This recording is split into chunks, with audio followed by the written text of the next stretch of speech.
Hello students, welcome to Free Online Class Assam. আজি আমি আলোচনা কৰিম তোমালোকৰ নৱম শ্ৰেণীৰ অসমীয়াৰ 9 নম্বৰ চেপ্টাৰ ভাৰতৰ বৈচিত্ৰ্যৰ মাজত ঐক্য। এইটো চেপ্টাৰৰ সকলো প্ৰশ্নোত্তৰবোৰ প্ৰথমৰ পৰা শেষলৈকে আলোচনা কৰা হৈছে আৰু লগতে ষ্টুডেন্টস ভিডিঅ'ৰ শেষৰ পিনে কিছুমান অতিৰিক্ত প্ৰশ্নোত্তৰ আলোচনা কৰা হৈছে যিকেইটা তোমালোকৰ এক্সামৰ কাৰণে বহুত ইম্পৰ্টেন্ট হয়। সো তোমালোকে ভিডিঅ'টো লাষ্টলৈকে চাবা আৰু চেনেলটো সাবস্ক্ৰাইব কৰি ৰাখিবা। সো ষ্টুডেন্টস চেপ্টাৰটোৰ নাম হৈছে চোৱা ভাৰতৰ বৈচিত্ৰ্যৰ মাজত ঐক্য আৰু লেখকৰ নাম হৈছে ডক্টৰ হেমন্ত কুমাৰ শৰ্মা। তোমালোকে চেপ্টাৰটো ভালকৈ এবাৰ পঢ়াৰ লগতে তোমালোকে কবিৰ পৰিচয়টো ভালকৈ পঢ়িবা, তাৰ পৰাও ভালেখিনি কুৱেশ্যন এক্সামত আহে। সো তোমালোকে কবিৰ পৰিচয়টো ভালকৈ পঢ়িবা। সো বলা আমি কুৱেশ্যনকেইটালৈ আগবাঢ়োঁ। প্ৰথমতে দিয়া আছে চোৱা ভাৱ বিষয়ক। তাৰ আণ্ডাৰত 1 নম্বৰ কুৱেশ্যন আছে, তাৰ পিছত ক নম্বৰ কুৱেশ্যন আছে। চোৱা ক নম্বৰ কুৱেশ্যন দিয়া আছে, প্ৰাগ ঐতিহাসিক যুগত যিসকল ভাৰতীয় লোকক পৰ্বতৰ গুহা বা গছৰ দুণ্ডত বাস কৰিছিল তেওঁলোকক কি বোলা হৈছিল? এনচাৰ হ'ব প্ৰাগ ঐতিহাসিক যুগত যিসকল ভাৰতীয় লোক পৰ্বতৰ গুহা বা গছৰ দুণ্ডত বাস কৰিছিল তেওঁলোকক আদিম অধিবাসী বোলা হৈছিল। তাৰমানে কি বোলা হৈছিল? আদিম অধিবাসী বোলা হৈছিল। আৰু যদি তোমালোকে সেম কুৱেশ্যন শৰ্টকৈ লিখিব বিচাৰা তেনেহ'লে এইটো লিখিব পাৰা, ডাইৰেক্ট আদিম অধিবাসী বোলা হৈছিল বুলি লিখিব পাৰা, যিহেতু 1 মাৰ্কৰ কুৱেশ্যন হয়। চ' ইয়াতকৈ আৰু শৰ্টকৈ লিখিব নোৱাৰি। এনেকৈ ষ্টুডেণ্টছ তোমালোকে দেখিবলৈ পাৰিবা প্ৰত্যেকটো কুৱেশ্যনৰ বাবে দুটাকৈ এনচাৰ লিখি দিয়া হৈছে, এটা অলপ লংকৈ এক্সপ্লেইন কৰি লিখি দিয়া হৈছে আৰু এটা অলপ শৰ্টকৈ ইজিকৈ লিখি দিয়া হৈছে, যাতে তোমালোকৰ বাবে ইজি হয়, তোমালোকে সহজতে লিখিব পাৰা, বুজি ল'ব পাৰা আৰু তোমালোকৰ বাবে ইজি হয়। ঠিক আছে ষ্টুডেণ্টছ, চ' যিটো এনচাৰ তোমালোকৰ বাবে ইজি হয় সেইটো এনচাৰ তোমালোকে ইয়াৰ পৰা লিখি ল'ব পাৰিবা। তাৰপিছত চোৱা খ নম্বৰ কুৱেশ্যন, বুদ্ধদেৱৰ আচল নাম কি? এনচাৰ হ'ব বুদ্ধদেৱৰ আচল নাম হ'ল সিদ্ধাৰ্থ। তাৰপিছত নেক্সট চোৱা, মহাভাৰত আৰু অষ্টাদশ পুৰাণ প্ৰণেতা কোন? এনচাৰ হ'ব মহাভাৰত আৰু অষ্টাদশ পুৰাণ প্ৰণেতা মহাৰিষি ব্যাসদেৱ। তাৰপিছত চোৱা নেক্সট কুৱেশ্যন, কুষাণ বংশৰ শ্ৰেষ্ঠ ৰজাজনৰ নাম কি? এনচাৰ হ'ব কুষাণ বংশৰ শ্ৰেষ্ঠ ৰজাজনৰ নাম হ'ল কনিষ্ঠ। তো কনিষ্ঠ কোন আছিলে? এনেকুৱা ধৰণৰ তোমালোকৰ কুৱেশ্যন আহিব পাৰে, উল্টাকৈ তোমালোকৰ এনচাৰটোকে উল্টাকৈ কৰি দি কুৱেশ্যন আহিব পাৰে। যেনেকৈ কনিষ্ঠ কোন বংশৰ ৰজা আছিলে? এনচাৰ হ'ব কনিষ্ঠ কুষাণ বংশৰ শ্ৰেষ্ঠ ৰজা আছিলে। তাৰপিছত চোৱা নেক্সট কুৱেশ্যন, জৈন ধৰ্মৰ প্ৰৱৰ্তক কোন? এনচাৰ হ'ব জৈন ধৰ্মৰ প্ৰৱৰ্তক মহাবীৰ। তাৰপিছত 2 নম্বৰ কুৱেশ্যন, কি কি বিষয়ত ভাৰতবৰ্ষৰ বিচিত্ৰতা লক্ষ্য কৰিব পাৰিম? পাঠৰ সহায়ত লিখা। এনচাৰ হ'ব ভাৰতৰ বৈচিত্ৰতাৰ মাজত ঐক্য পাঠ অনুসৰি ভাৰতবৰ্ষৰ বৈচিত্ৰতা দেখা পোৱা দিশবোৰ হ'ল। চ' কোন কোন দিশৰ ওপৰত ভাৰতৰ বৈচিত্ৰতা দেখিবলৈ পোৱা যায় সেইকেইটা হৈছে চোৱা, প্ৰথমটো হৈছে ভৌগোলিক। ভৌগোলিক কিয়? চোৱা সুউচ্চ পৰ্বত, নদী, সমভূমি, মৰুভূমি আৰু জলাশয়ৰ ভিন্নতা। তাৰপিছত জনগোষ্ঠীয়, আৰ্য, দ্ৰাবিড়, মংগোলীয় আদি বিভিন্ন জনজাতি আৰু জাতিৰ সমাহাৰ। তাৰপিছত ভাষাগত, অসমীয়া, বাংলা, হিন্দী, তামিল ইত্যাদি নানা ভাষাৰ প্ৰচলন। তাৰপিছত ধৰ্মীয়, হিন্দু, ইছলাম, খ্ৰীষ্টান, বৌদ্ধ, জৈন, শিখ আদি ধৰ্মৰ লোকৰ সহাৱস্থান। তাৰপিছত চোৱা সাংস্কৃতিক, ঠাইভেদে সাজপাৰ, খাদ্যৰুচি আৰু উৎসৱ পাৰ্বণৰ সুকীয়া ৰীতি নীতি। আৰু ছেম কুৱেশ্যন তোমালোকে শৰ্টকৈ লিখিব বিচাৰিলে এইটো লিখিব পাৰিবা।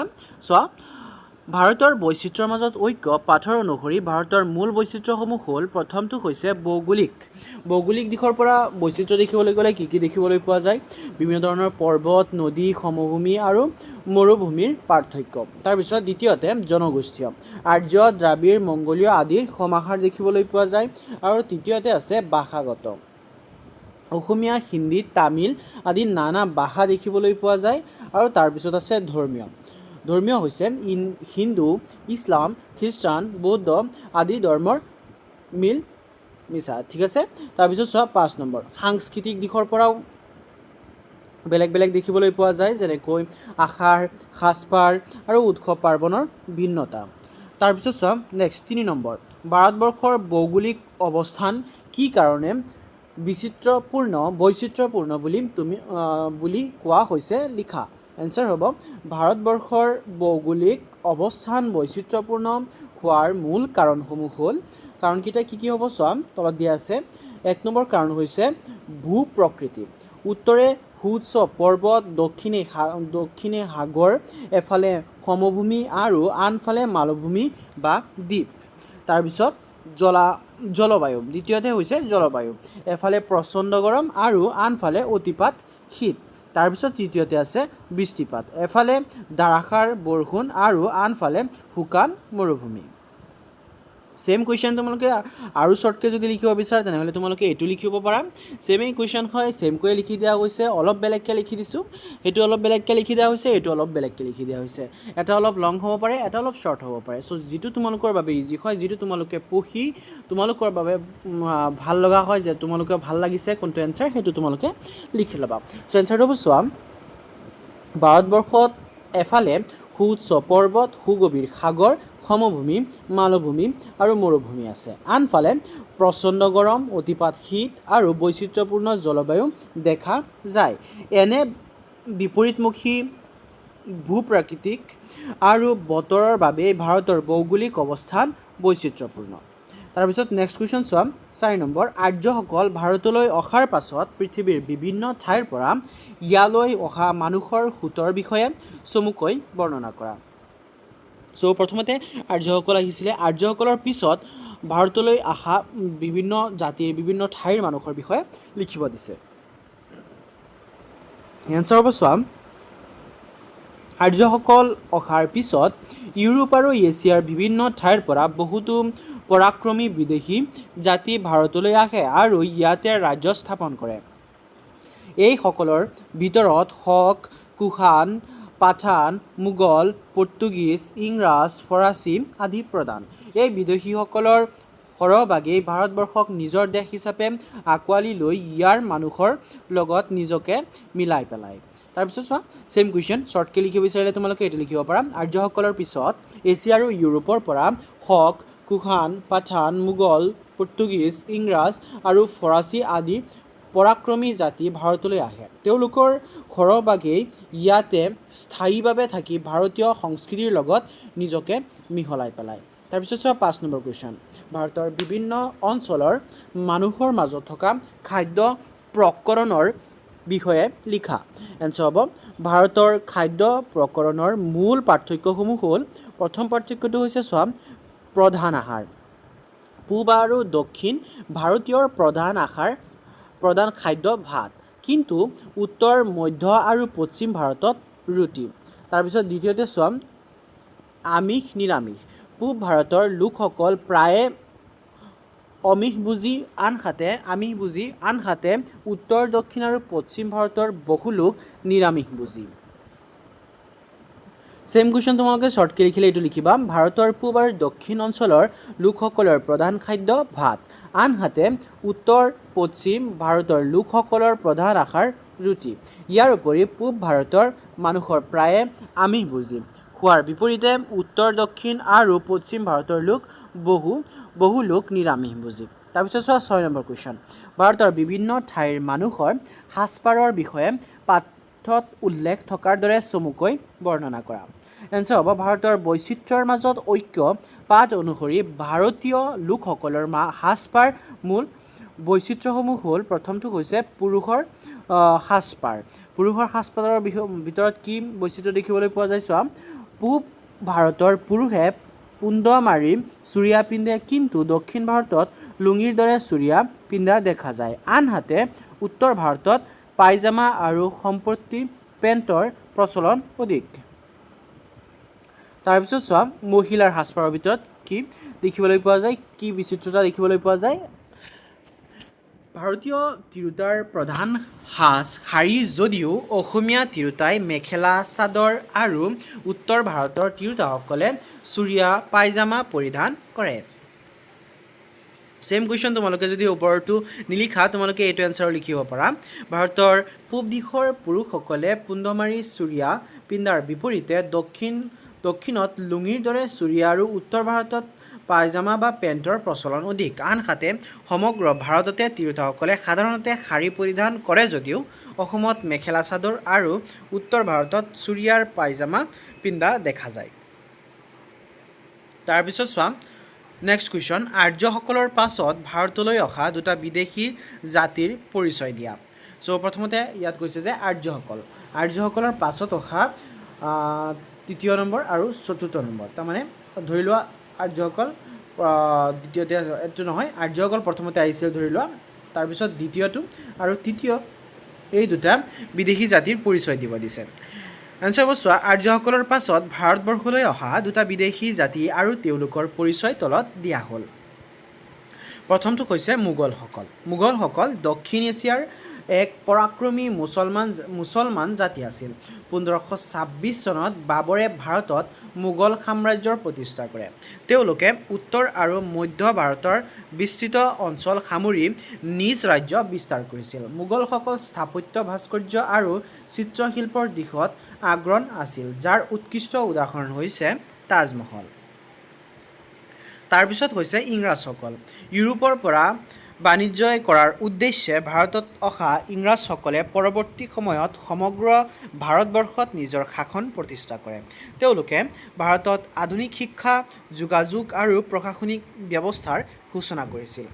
আৰু ছেইম কুৱেশ্যন তোমালোকে এইটো এনচাৰ লিখিব পাৰা, আৰ্যসকলৰ পাছত ভাৰতবৰ্ষলৈ অহা দুটা বিদেশী জাতি আৰু তেওঁলোকৰ পৰিচয় তলত দিয়া হ'ল। এনচাৰ হ'ব প্ৰথমটো জাতি হৈছে মোগলসকল। 1526 চনত বাবৰে সাম্ৰাজ্য প্ৰতিষ্ঠা কৰে আৰু তাজমহলৰ দৰে স্থাপত্য নিৰ্মাণ কৰে। তাৰপিছত শকসকল, মধ্য এছিয়াৰ পৰা আহি ভাৰতীয় সংস্কৃতিৰ লগত বিলীন হৈ পৰা এটা জাতি। তাৰপিছত চোৱা 8 নম্বৰ কুৱেশ্যন দিয়া আছে, যিবোৰে বিভিন্ন দিশত ভাৰতৰ বৈচিত্ৰ্য আনিছে, সেইবোৰেই আকৌ স্থান বিশেষে ঐক্যৰ সেতু নিৰ্মাণ কৰি দিছে। এই কথাষাৰৰ মাজেদি কি বুজাই চেষ্টা কৰা হৈছে চমুকৈ বৰ্ণনা কৰা। চ' এটা বাক্য দিয়া আছে চোৱা, যিবোৰে বিভিন্ন দিশত ভাৰতৰ বৈচিত্ৰ্য আনিছে, সেইবোৰেই আকৌ স্থান বিশেষে ঐক্যৰ সেতু নিৰ্মাণ কৰি দিছে। এই কথাষাৰৰ মাজেদি কি বুজাবলৈ চেষ্টা কৰা হৈছে চমুকৈ বৰ্ণনা কৰিব দিছে। এনচাৰ হ'ব চোৱা, যিবোৰে বিভিন্ন দিশত ভাৰতৰ বৈচিত্ৰ্য আনিছে, সেইবোৰেই আকৌ স্থান বিশেষে ঐক্যৰ সেতু নিৰ্মাণ কৰি দিছে। ভাৰতবৰ্ষৰ বৈচিত্ৰ্যৰ মাজত থকা সুদূৰ একতাৰ ভাৱ বুজাবলৈ চেষ্টা কৰা হৈছে। উদাহৰণস্বৰূপে, অসমত বসবাস কৰা বিভিন্ন ধৰ্মৰ লোকসকলৰ ধৰ্মীয় আচাৰ নীতি সুকীয়া হ'লেও অসমীয়া ভাষাই তেওঁলোকে এক অসমীয়া জাতি হিচাপে বান্ধি ৰাখিছে। আনহাতে অসমৰ এজন হিন্দু আৰু দক্ষিণ ভাৰতৰ এজন হিন্দু লোকৰ ভাষা বা সংস্কৃতি সুকীয়া হ'লেও হিন্দু ধৰ্মীয় এনাজৰীয়ে দুয়োকে এক কৰি ৰাখিছে। অৰ্থাৎ ভাৰতবৰ্ষত কোনো এটা দিশত বৈচিত্ৰ্য থাকিলেও আন এটা দিশত একতা বিৰাজমান। ছেইম কুৱেশ্যন তোমালোকে এইটো এনচাৰ লিখিব পাৰা, প্ৰশ্নোত্তৰিত বাক্য শাৰীয়ে ভাৰতৰ বৈচিত্ৰ্যৰ মাজত থকা একতা বুজোৱা হৈছে, যেনে অসমত ভিন্ন ধৰ্মৰ লোকক অসমীয়া ভাষাই এক কৰি ৰাখিছে। আনহাতে অসম আৰু দক্ষিণ ভাৰতৰ মানুহৰ ভাষা বেলেগ হ'লেও ধৰ্মীয় বিশ্বাসে দুয়োকে এক কৰি ৰাখিছে। অৰ্থাৎ এটা দিশত পাৰ্থক্য থাকিলেও আন এটা দিশত ভাৰতীয়সকলক একতাৰ ডোৰে বান্ধা। তাৰপিছত চোৱা নেক্সট কুৱেশ্যন, ঐক্য স্থাপনৰ ক্ষেত্ৰত সুকুমাৰ কলা আৰু সংস্কৃতিৰ বৰঙণিও উল্লেখ কৰিব নোৱাৰি। এই কথাষাৰৰ যুক্তিযুক্ততা চমুকৈ বিশ্লেষণ কৰা। এনচাৰ হ'ব চোৱা, ঐক্য স্থাপনৰ ক্ষেত্ৰত সুকুমাৰ কলা আৰু সংস্কৃতিৰ বৰঙণিও উল্লেখ কৰিব নোৱাৰি। ভাৰতবাসীক অতি প্ৰাচীন কালৰ পৰাই একতাৰ এনাজৰীৰে বান্ধি ৰাখিছে। ভাৰতবৰ্ষত পালিত হোৱা বিহু, দেৱালী, হোলী, জন্মাষ্টমী আদি ধৰ্মীয় উৎসৱসমূহৰ লগতে স্বাধীনতা দিৱস আৰু গণতন্ত্ৰ দিৱসৰ দৰে জাতীয় উৎসৱবোৰ জাতি, ধৰ্ম, সম্প্ৰদায় নিৰ্বিশেষে সকলোৱে একেলগে সমিলমিলেৰে উদযাপন কৰে। এনে সাংস্কৃতিক মিল-মিছা আৰু শিল্পকলাই মানুহৰ মাজত ভাতৃবোধ আৰু একতা স্থাপনত বিশেষ বৰঙণি যোগায়। আৰু ছেইম কুৱেশ্যন তোমালোকে এইটো লিখিব পাৰা একেবাৰে শ্বৰ্টকৈ, প্ৰশ্নোত্তৰিত কথাষাৰ অতি যুক্তিযুক্ত। সুকুমাৰ কলা যেনে সংগীত, চিত্ৰকলা, ভাস্কৰ্য আৰু সংস্কৃতিয়ে যেনেকৈ ৰীতি নীতি, উৎসৱ পাৰ্বণ মানুহৰ মাজত একতা আৰু ভাতৃবোধ গঢ়ি তোলে। ঠিক আছে, তাৰমানে মানুহৰ মাজত থকা সুকুমাৰ কলা যেনেকৈ সংগীত, চিত্ৰকলা আৰু ভাস্কৰ্য এনেকুৱাবোৰ বস্তু আৰু লগতে সংস্কৃতি যেনেকৈ ৰীতি নীতি, উৎসৱ পাৰ্বণ যেনেকৈ উৎসৱ পাৰ্বণ বিহু ধৰি লোৱা বিহু গোটেইটো অসমত সকলো জনজাতিৰ মানুহেই একেলগে মিলিজুলি মৰম উৎসাহেৰে পালন কৰে আৰু লগতে স্বাধীনতা দিৱস গণতন্ত্ৰ দিৱস এনেকুৱা ধৰণৰ দিৱসো সকলো জাতি ধৰ্মৰ মানুহ নিৰ্বিশেষে সকলোৱে একেলগে পালন কৰে চ' এইবোৰ উৎসৱ পাৰ্বণেও সকলোৰে মাজত ভাতৃত্ববোধ গঢ়ি তুলিছে যেনে বিহু দেৱালী হোলীৰ দৰে ধৰ্মীয় উৎসৱ আৰু স্বাধীনতা দিৱস গণতন্ত্ৰ দিৱসৰ দৰে জাতীয় উৎসৱবোৰ জাতি ধৰ্ম নিৰ্বিশেষে সকলো ভাৰতীয়ই একেলগে উদযাপন কৰে তাৰপিছত চোৱা 10 নম্বৰ কুৱেশ্যন ভাৰতীয় সংস্কৃতি এক সমন্বয়ৰ বস্তু তাৎপৰ্য ব্যাখ্যা কৰা ভেৰি ইম্পৰ্টেণ্ট কুৱেশ্যন হয় এইটো তোমালোকৰ বাবে তোমালোকে মাৰ্ক কৰি ৰাখিবা ভেৰি ইম্পৰ্টেণ্ট কুৱেশ্যন বুলি এনচাৰ হ'ব চোৱা ভাৰতীয় সংস্কৃতি এক সমন্বয়ৰ বস্তু ইয়াৰ অৰ্থ হ'ল ভাৰতবৰ্ষলৈ যুগে যুগে অহা নানা বিদেশী জাতিয়ে নিজৰ সুকীয়া আচাৰ ব্যৱহাৰ আৰু ধৰ্মৰ লগত আনিছিল কালক্ৰমত তেওঁলোকে নিজৰ স্বতন্ত্ৰ পৰিচয়ৰ পৰিৱৰ্তে ভাৰতৰ মূল সংস্কৃতিৰ লগত মিলাই পেলায় এনেদৰে বিভিন্ন ধৰ্ম ভাষা আৰু ৰীতি নীতিৰ আদান প্ৰদানৰ ফলত এক সামূহিক ভাৰতীয় সংস্কৃতি গঢ়ি উঠিছে চ' তোমালোকৰ কুৱেশ্যনটোত সুধিছে যে ভাৰতীয় সংস্কৃতি এক সমন্বয়ৰ বস্তু তাৰমানে ভাৰতীয় যিটো সংস্কৃতি আমি বৰ্তমান দেখিবলৈ পাইছোঁ সেই সংস্কৃতি এটা সমন্বয়ৰ বস্তু বেলেগ বেলেগ সংস্কৃতি লগ লাগি বেলেগ বেলেগ সংস্কৃতিৰ ভিতৰত থকা মূল বিষয়বস্তুবোৰ লগ লাগিয়ে ভাৰতৰ সংস্কৃতি গঢ় লৈ উঠিছে সেইটো কথাই আমি ব্যাখ্যা কৰিব লাগে চ' যেনেকৈ ভাৰতবৰ্ষত প্ৰথমতে এটা জাতি আছিলে তাৰপিছত বিভিন্ন দেশৰ পৰা বিভিন্ন ঠাইৰ পৰা বেলেগ বেলেগ সম্প্ৰদায়ৰ লোক বেলেগ বেলেগ জাতিৰ লোক বেলেগ বেলেগ সংস্কৃতি থকা লোক ভাৰতলৈ আগমন ঘটিছিলে আৰু সকলোৱে নিজৰ সংস্কৃতিবোৰ আমাৰ অসমৰ লগত আমাৰ ভাৰতৰ মানুহৰ লগত কি কৰিছিলে আদান প্ৰদান কৰিছিলে যাৰ ফলত আমাৰ সংস্কৃতি বৰ্তমান যিটো আমি দেখিবলৈ পাইছোঁ সেইটো এটা সমন্বয়ৰ সংস্কৃতি গঢ় লৈ উঠিছে তাৰপিছত চোৱা নেক্সট কুৱেশ্যন নহয় তোমালোকে যদি আৰু শ্বৰ্টকৈ লিখিব বিচাৰা তেনেহ'লে এইটো এনচাৰ লিখিব পাৰা ভাৰতীয় সংস্কৃতি এক সমন্বয়ৰ বস্তু ইয়াৰ অৰ্থ হ'ল ভাৰতবৰ্ষলৈ অহা বিভিন্ন বিদেশী জাতিয়ে নিজৰ আচাৰ নীতি লগত আনিছিল যদিও পিছলৈ ইয়াৰ মূল সংস্কৃতিৰ লগত মিলাই পেলায় এনেদৰে নানা ধৰ্ম ভাষা আৰু ৰীতি নীতিৰ মিলনৰ ফলত এক সামূহিক ভাৰতীয় সংস্কৃতি গঢ়ি উঠিছে তাৰপিছত চোৱা 11 নম্বৰ কুৱেশ্যন চমু উত্তৰ লিখা কোনবোৰ লোক মংগোলীয় গোষ্ঠীৰ এনচাৰ হ'ব নগা বড়ো মিচিং কাৰ্বি গাৰো আদি লোকসকল মংগোলীয় গোষ্ঠীৰ তাৰপিছত চোৱা নেক্সট কুৱেশ্যন সুকুমাৰ কলা কোনবিধ এনচাৰ হ'ব কবিতা সংগীত চিত্ৰবিদ্যা স্থাপত্য আৰু ভাস্কৰ্য এই 5বিধ সুকুমাৰ কলা বোলে ঠিক আছে তাৰপিছত চোৱা নেক্সট কি গ্ৰন্থই প্ৰাচীন কালৰে পৰাই ভাৰতবাসীৰ চিন্তাধাৰা আৰু আদৰ্শৰ ক্ষেত্ৰত ঐক্যভাৱ গঢ়াত সহায় কৰিছে এনচাৰ হ'ব বেদ উপনিষদ গীতা ভাগৱত ৰামায়ণ মহাভাৰত আদি গ্ৰন্থই প্ৰাচীন কালৰে পৰা ভাৰতবাসীৰ চিন্তাধাৰা আৰু আদৰ্শৰ ক্ষেত্ৰত এক ঐক্যভাৱ গঢ়াত সহায় কৰিছে আৰু ছেম কুৱেশ্যন তোমালোকে এইটো লিখিব পাৰা বেদ উপনিষদ গীতা ভাগৱত ৰামায়ণ মহাভাৰত তাৰপিছত চোৱা 12 নম্বৰ কুৱেশ্যন কি পাৰ্থক্য থকা সত্ত্বেও ভাৰতীয় লোকসকলৰ মাজত এটি সামূহিক মিল আছে এনচাৰ হ'ব ভৌগোলিক অৱস্থানৰ পাৰ্থক্য গোষ্ঠীত পাৰ্থক্য ভাষা ধৰ্ম ৰীতি নীতি সাজপাৰ খাদ্য প্ৰকৰণ আদি অনেকবোৰ দিশত পাৰ্থক্য থকা সত্ত্বেও ভাৰতীয় লোকসকলৰ মাজত এটা সামূহিক আৰু ছেমকৈ তোমালোকে এইটো এনচাৰ লিখিব পাৰা জনগোষ্ঠীত পাৰ্থক্য ভাষা ধৰ্ম ৰীতি নীতি সাজপাৰ খাদ্য প্ৰকৰণ আদি তাৰপিছত চোৱা 13 নম্বৰ কুৱেশ্যন উত্তৰ ভাৰতৰ তিৰোতাসকলে সাধাৰণতে কেনে ধৰণৰ পোছাক পৰিধান কৰে তাৰ এটি বৰ্ণনা দিয়া এনচাৰ হ'ব উত্তৰ ভাৰতৰ তিৰোতাসকলৰ পৰম্পৰাগত প্ৰধান সাজপাৰ হ'লেও অধিক সংখ্যক তিৰোতাই সাধাৰণতে চুৰিদাৰ পায়জামা আৰু দুপাট্টাৰ সৈতে কুৰ্তা বা লেহেংগা পৰিধান কৰে আৰু ছেম কুৱেশ্যন তোমালোকে শ্বৰ্টকৈ লিখিব বিচাৰিলে এইটো লিখিব পাৰিবা ঠিক আছে তোমালোকে এইটো ইয়াৰ পৰা লিখি ল'ব পাৰিবা তাৰপিছত চোৱা 14 নম্বৰ কুৱেশ্যন চমুটোকা লিখা প্ৰথমটো আছে সুকুমাৰ কলা কবিতা সংগীত চিত্ৰবিদ্যা স্থাপত্য আৰু ভাস্কৰ্য এই 5বিধ সুকুমাৰ কলা বোলা হয় সুকুমাৰ কলাৰ ভিতৰত চিত্ৰবিদ্যাই হৈছে আটাইতকৈ স্থায়ী ভাৰতীয় সুকুমাৰ কলাই প্ৰাচীন কালৰে পৰা ভাৰতবাসীক একতাৰ এনাজৰীৰে বান্ধি ৰখাত সহায় কৰি আহিছে তাৰপিছত দ্বিতীয়তে সংগীত গীত বাদ্য আৰু নৃত্যৰ সমলয়কে সংগীত বোলা হয়। সা সা ৰে গা মা পা ধা নি এই সাতোটাক সংগীতৰ সপ্তসুৰ বোলা হয়। এই সংগীতৰ দ্বাৰা যুগ যুগ ধৰি প্ৰবাহিত হৈ আহিছে আৰু মানুহৰ মাজত অনাবিল তৃপ্তি প্ৰদান কৰি বাস্তৱৰ জটিলতাৰ মাজতো সুখানুভূতি লাভত সহায় কৰি আহিছে। তাৰপিছত চোৱা কুশান।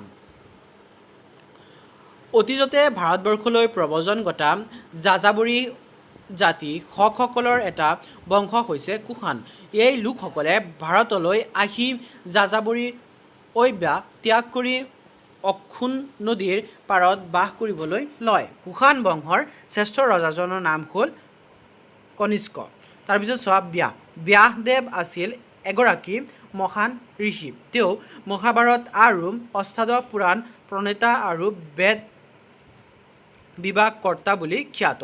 বেদৰ মন্ত্ৰসমূহ সংগ্ৰহ কৰি তেওঁ শৃংখলাবদ্ধভাৱে প্ৰস্তুত কৰিছিল।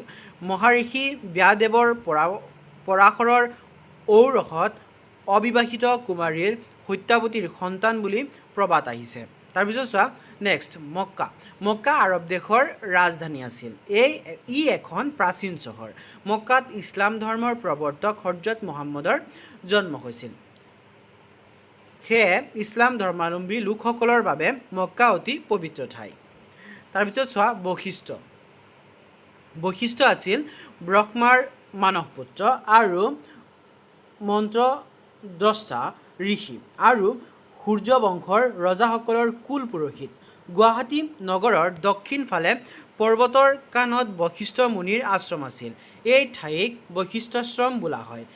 ই এখন পবিত্ৰ তীৰ্থস্থান। তাৰপিছত চোৱা 15 নম্বৰ কুৱেশ্যন। ভাৰতবৰ্ষ এখন অতি সুসভ্য ঐতিহ্যপূৰ্ণ দেশ। কথাষাৰ বহলাই লিখা। এনচাৰ হ'ব ভাৰতবৰ্ষ এখন অতি পুৰণি আৰু সুসভ্য ঐতিহ্যপূৰ্ণ দেশ। প্ৰাচীন কালত যেতিয়া পৃথিৱীৰ বহু দেশ অজ্ঞতাৰ আন্ধাৰত আছিল, তেতিয়া ভাৰতে দৰ্শন, বিজ্ঞান, সাহিত্য আৰু চিকিৎসা বিজ্ঞানৰ দিশত যথেষ্ট উন্নতি সাধন কৰিছিল। বুদ্ধদেৱ, চাণক্য আদি মনীষীৰ দৰ্শন, আৰ্যভট্ট আৰু বৰাহ মিহিৰৰ গণিত, জ্যোতিৰ্বিজ্ঞানৰ অৱদান, চৰক আৰু সুশ্ৰুতৰ চিকিৎসা পদ্ধতি তথা ৰামায়ণ, মহাভাৰত আৰু বেদৰ দৰে মহৎ সাহিত্যই ভাৰতৰ চহকী ঐতিহ্য কঢ়িয়াই আহিছে। এনেদৰে মানৱ সভ্যতাৰ বিভিন্ন দেশত আগবঢ়াৰ বাবে ভাৰতবৰ্ষক এক অতি সুসভ্য দেশ বোলা হয়। আৰু ছেম কুৱেশ্যন তোমালোকে এইটো লিখিব পাৰা যে ভাৰতবৰ্ষ এখন পুৰণি আৰু চহকী ঐতিহ্যপূৰ্ণ দেশ। প্ৰাচীন কালতে ভাৰতে দৰ্শন, বিজ্ঞান, সাহিত্য আৰু চিকিৎসা বিজ্ঞানৰ দিশত মহৎ সফলতা অৰ্জন কৰিছিল। বুদ্ধদেৱ চাণক্যৰ দৰ্শন, আৰ্যভট্টৰ গণিত, চৰক সুশ্ৰুতৰ চিকিৎসা আৰু বেদ ৰামায়ণৰ দৰে সাহিত্যই ভাৰতৰ এক সুসভ্য ঐতিহ্য বহন কৰি আহিছে। তাৰপিছত চোৱা নেক্সট। তোমাৰ দৈনন্দিন খাদ্য সম্ভাৱত বাহিৰৰ কোন কোন মানৱ জাতিৰ খাদ্য বা পোৱা যায় চমুকৈ লিখা। এনচাৰ হ'ব আমাৰ দৈনন্দিন খাদ্য সম্ভাৰত বিভিন্ন মানৱ জাতিৰ খাদ্যাভ্যাসৰ প্ৰভাৱ দেখা যায়। অষ্ট্ৰিক আৰু মংগোলীয়সকলৰ পৰা আমি ভাত, শাক পাচলি, বাঁহৰ গাজ, সিজাই খোৱা পদ্ধতি আৰু পিঠা পনা লাভ কৰিছোঁ। আনহাতে আৰ্যসকলৰ পৰা ৰুটি, দালি, গাখীৰ, দৈ, ঘিউ আৰু নানা মছলাৰ ব্যৱহাৰ তথা মোগলসকলৰ প্ৰভাৱত পৰাঠা, বিৰিয়ানী আৰু সুগন্ধি মছলা আমাৰ আহাৰত অন্তৰ্ভুক্ত হৈছে। ছেম কুৱেশ্যন তোমালোকে এইটো লিখিব পাৰা। আমাৰ আহাৰত বিভিন্ন জাতিৰ প্ৰভাৱ আছে। মংগোলীয় আৰু অষ্ট্ৰিকৰ পৰা ভাত, শাক পাচলি আৰু খৰিচা, আৰ্যসকলৰ পৰা ৰুটি, দালি আৰু গাখীৰ, দৈ তথা মোগলসকলৰ পৰা পৰঠা, বিৰিয়ানী আৰু মছলাৰ ব্যৱহাৰ আহিছে। তাৰপিছত ষ্টুডেণ্টছ 17 নম্বৰ সন্ধি ভাঙা একেবাৰে ইজি হয়। তোমালোকে এইকেইটা নিজে কৰিব পাৰিবা। ইজি শব্দ দিয়া আছে চোৱা। অনুষ্ঠান, জনাকীৰ্ণ, স্বাধীন, জন্মাষ্টমী, ঠিক আছে। এইকেইটা তোমালোকে যদি নোৱাৰা তেনেহ'লে ইয়াৰ পৰা চাই কৰি ল'বা। তাৰপিছত চোৱা 18 নম্বৰ প্ৰত্যয় নিৰ্ণয় কৰা। সুকীয়া, সুক যোগ ইয়া, সুকীয়া। শাৰীৰিক, এইটো হ'ব শৰীৰ যোগ ইক, শাৰীৰিক। সামাজিক, সমাজ যোগ ইক, সামাজিক।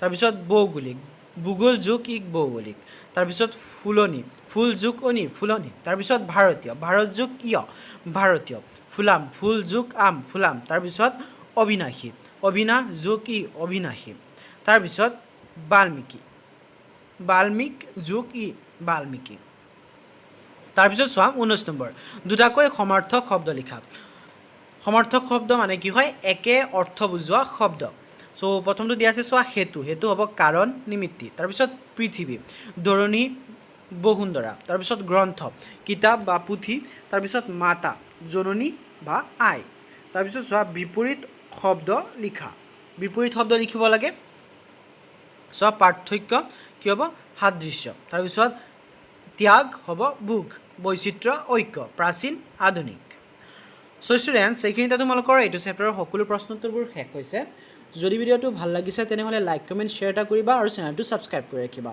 আৰু লগতে ষ্টুডেণ্টছ তোমালোকে এইটো চেনেলৰ প্লেলিষ্টটো ভিজিট কৰিব পাৰা তাত তোমালোকৰ এইটো চেপ্টাৰৰ এইটো ছাবজেক্টৰ সকলো প্ৰশ্নোত্তৰবোৰ চিৰিয়েলকৈ দিয়া আছে তাত চিৰিয়েলকৈ ভিডিঅ' বনোৱা আছে তোমালোকে তাৰ পৰা চাব পাৰিবা ভিডিঅ'টো লাষ্টলৈকে দেখাৰ বাবে ধন্যবাদ